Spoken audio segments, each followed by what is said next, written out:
Sejarah memang penuh dengan kabar angin. Mungkin karena itulah, sejarah jadi lebih mengasyikkan. Begitu pula dengan sejarah Kekhalifahan Umayyah di Andalusia, di Spanyol. Sejarah kekhalifahan ini pun tak lepas dari banyak kisah menarik yang tersembunyi, termasuk sejarah awal berdirinya.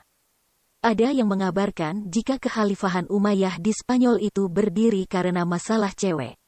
Benarkah kabar itu? Coba kita runut bersama. Penaklukan Andalusia tak bisa lepas dari meluasnya kekuasaan Kekhalifahan Umayyah ke wilayah Afrika Utara. Sejak kebangkitannya pada pertengahan abad ke-7, kekhalifahan ini segera memulai ekspansi, semakin memperluas wilayah Muslim yang sebelumnya telah dimekarkan oleh Khalifah Umar dan Utsman. Pada saat kepemimpinan Khalifah Umar misalnya, hingga tahun 642 kaum Muslim telah dapat menguasai wilayah Syam, yaitu wilayah yang sekarang menjadi negara Irak, Syria, Kuwait, Yordania, dan sekitarnya. Ke arah barat lagi, Muslimin juga telah menguasai Mesir. Sementara itu, Khalifah Utsman memperluas wilayah Muslim ke Siprus di Tenggara Eropa. Pada masa Khalifah Umayyah pertama, dimulai ekspedisi penaklukan ke wilayah Maghribi, yaitu wilayah sepanjang pantai utara Afrika bagian barat yang berhadapan dengan semenanjung Iberia, Spanyol. Wilayah ini semula merupakan bagian wilayah Kekaisaran Romawi Timur, Bizantium. Pada 670 Masehi, pasukan Umayyah di bawah Jenderal Uqbah bin Nafi berhasil menguasai wilayah Tunisia, Aljazair, dan bagian barat Libya. Wilayah ini kemudian dijadikan satu wilayah yang dinamakan Ifriqiya. Nama Ifriqiya ini kelak akan digunakan untuk menyebut benua yang menjadi lokasinya, yaitu Afrika. Di Ifriqiya ini pula, pasukan Jenderal Uqbah juga mendirikan ibu kota provinsi, yaitu Kairouan. Tidak lama kemudian Fez dan Maroko juga jatuh ke kekuasaan pasukan Muslim. Pada masa kekuasaan Sultan Abdul Malik bin Marwan, di 698 Masehi, Jenderal Hasan bin Al-Nu'man berhasil menaklukkan bandar penting Bizantium di Afrika Utara, Kartago. Penaklukan Maghribi hampir lengkap pada 709, saat Ifriqiya di bawah pimpinan Gubernur Musa bin Nusair. Dikatakan hampir karena ada dua wilayah yang tidak masuk kekuasaannya, Kabilia dan Ceuta. Kabilia merupakan wilayah suku Kabil. Sementara itu, Ceuta merupakan kota otonom dari kerajaan Spanyol. Kota tersebut menjadi tujuan para pengungsi yang menghindari perang sipil di Spanyol, termasuk putra Raja Witiza yang kalah perang, dan para pengikutnya, yang tak mau tunduk dan beralih keyakinan. Mereka adalah penganut Kristen Arianisme yang tidak mau beralih pada keyakinan Kristen Katolik yang menjadi keyakinan resmi bangsa Visigot, yaitu bangsa Spanyol, saat itu. Sebagai catatan, faham Arianisme berkeyakinan bahwa Nabi Isa atau Yesus adalah manusia biasa yang memiliki kelebihan sebagai rasul. Hal ini dianggap bertentangan dengan keyakinan Katolik. Pada saat itu, penguasa Ceuta adalah Kaun Julian. Nah, dari Kaun Julian inilah kemudian cerita kita bergulir. Ada beberapa tokoh sejarah yang memiliki latar belakang tidak jelas. Kaun Julian ini adalah salah satunya. Ada yang menyebut bahwa dia adalah keturunan Visigot, ada yang menyebut dia adalah orang Berber, orang asli Afrika Utara. Dari sisi jabatan, ada yang menganggap dia wakil Bizantium di Ceuta, ada pula yang menyebut dia adalah wakil Raja Roderick, Raja Spanyol saat itu. Dari Julian inilah kemudian berkembang cerita yang menyebut bahwa pasukan Umayyah dapat menaklukkan Spanyol gara-gara seorang cewek. Ceritanya, dia memiliki seorang putri, namanya Florinda. Seperti adat saat itu, bangsawan selalu mengirim anaknya ke kota raja, untuk mendapat didikan dan dekat dengan rajanya. Oleh karena itu, dia mengirim putrinya ke Toledo. Mungkin karena mengesankan, Florinda kemudian diangkat menjadi asisten pribadinya. Dia mendapat tugas khusus untuk membersihkan kutu kudis di tubuh sang raja. Karena tugas yang sangat intim tersebut, mungkin terjadi kekilafan di pihak sang raja yang berujung pada pemerkosaan.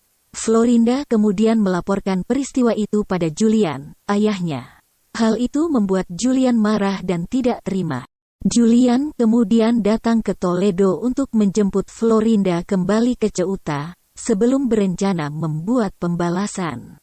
Untuk itu, dia meminta bantuan pada pihak Muslim yang berkuasa di Afrika Utara, Musa bin Nusair.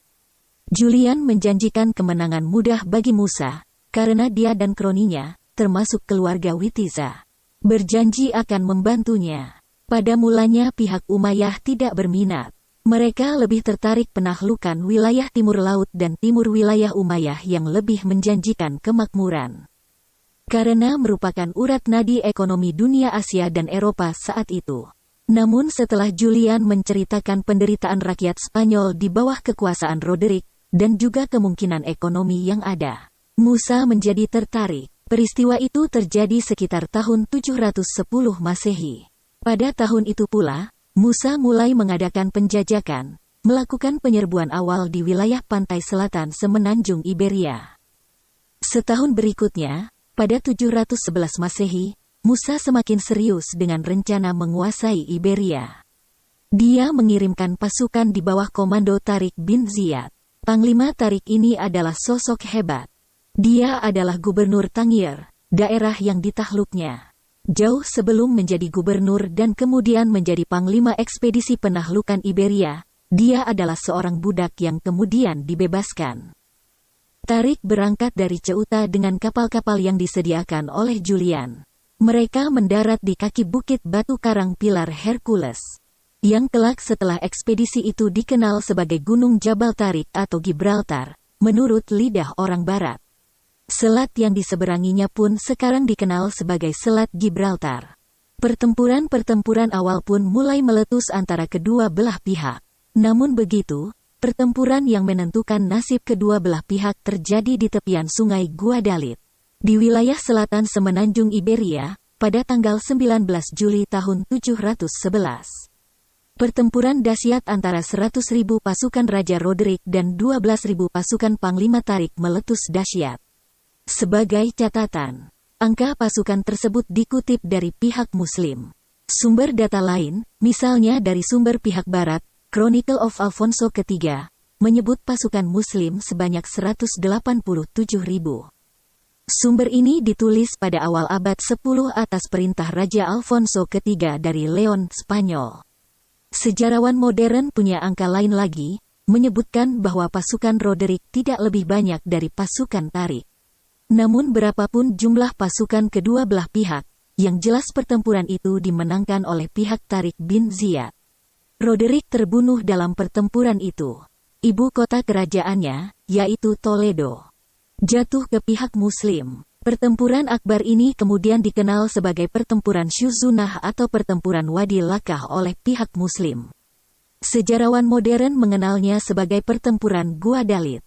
Setelah Toledo, kota-kota utama Iberia pun juga mulai ditaklukkan pasukan Tariq, seperti kota Cordoba, Valencia, Zaragoza, Seville, Toledo, Granada, dan lainnya.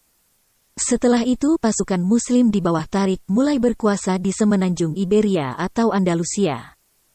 Kembali ke pertanyaan awal, benarkah pasukan Muslim Umayyah menguasai Andalusia gara-gara seorang cewek? Sumber yang menyebutkan bahwa ada wanita yang memiliki peran sangat penting dalam penaklukan Andalusia oleh pasukan Muslim adalah Kitab Akhbar Majmu'ah Fifat al-Andalus, atau koleksi anekdot tentang penaklukan Andalusia, yang disusun sekitar awal abad 11. Pengarang kitab ini tidak diketahui alias anonim. Kitab tersebut termasuk sumber awal yang menceritakan sejarah munculnya kekuasaan Islam di Andalusia hingga masa berkuasanya Khalifah Umayyah Spanyol.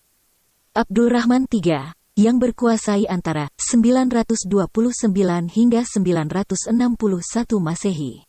Namun begitu, ada ketidaksepakatan antara para sejarawan kontemporer terkait masalah Raja Roderick dan Putri Julian yang akhirnya membuat Julian bersekutu dengan Musa dan akhirnya membuat Panglima Tariq menguasai Andalusia.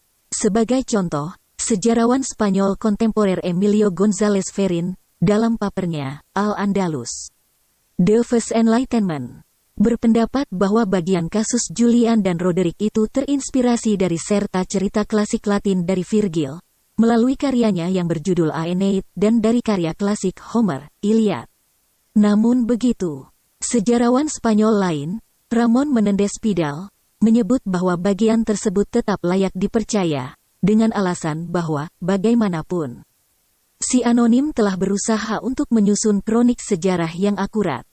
Terlepas dari perdebatan itu, yang jelas, kisah tersebut memang selalu muncul saat orang membahas awal mula kebangkitan peradaban Islam di bumi Andalusia. Terkait dengan sosok sentralnya sendiri, Florinda, nama ini kemudian menjadi sosok historis di Barat. Florinda La Cava, nama lengkap sosok cerita kita kali ini, kemudian menjadi legenda hitam di Spanyol yang terkenal, legenda La Cava. Sosok perempuan yang, dalam tanda kutip, telah membantu pihak Muslim membangun peradaban Islam dan jaya di tanah Andalusia hingga hampir 8 abad. Dan seperti kisah-kisah keping sejarah lainnya, kisah Julian, La Cava, Roderick, Tarik, dan Musa ini pun memiliki banyak versinya. Mungkin sahabat KS memiliki pandangan sendiri? Silahkan tulis di kolom komentar. Terima kasih.